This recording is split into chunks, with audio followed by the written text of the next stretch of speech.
Loss অ্যাঞ্জেলেসের যে আগুন বা ধোঁয়া ছিল ওটা কি আসলে, এটা তো ধোঁয়ায়, আগুনের কারণে তো ধোঁয়া সৃষ্টি হয় নাকি? ওটা কি সূরা দোখানের 10তম আয়াতের বাস্তবায়ন কিনা? যদি সত্যি বাস্তবায়ন হয়ে থাকে তাহলে এটা থামবে। 15তম আয়াতে বলে যে এটা থামবে, কিছুটা থামবে। কি কারণে?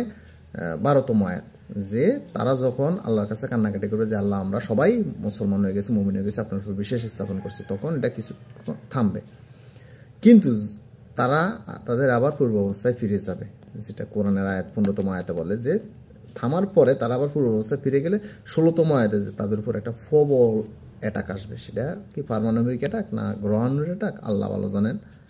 তো এটা কিন্তু আসলে যদি সত্যি দেখানো, যেমন আমরা যদি মুসা আলাইহিস সালামের কাহিনীটা বাংলাদেশে যদি হয়ে থাকে, যে যেমন ফেরাউনের কাহিনীটা আমি শেখ হাসিনার কাহিনীর সাথে মিলেছিলাম, তো এটা যদি ফেরাউনের কাহিনী হয়, আমি বলছিলাম যে সমসাময়িকে কী হবে, দোকান হবে। 2 জানুয়ারি বলছিলাম, কিন্তু আমি তো আর জানি না 140, ভবিষ্যৎ তো কেউই জানে না। আমি কোরআনের আয়াত বলছিলাম। তো যদি হয়ে থাকে তাহলে দোকান হবে। তো অলরেডি আমরা এর সাথে হয়েছে, কিন্তু হওয়ার পরে কি হয়েছে, এরকম কিন্তু ম্যাসিভ কখনো কোনো দাবানল হয় না এই পৃথিবীতে, যে বসতিতে এরকম ম্যাসিভ হয় নাই। তো হয়েছে, হওয়ার পরে কি হচ্ছে, যে কোরআন বলতেছে এটা থামবে, কিছুটা অবকাশ হবে, অলরেডি হয়েছে।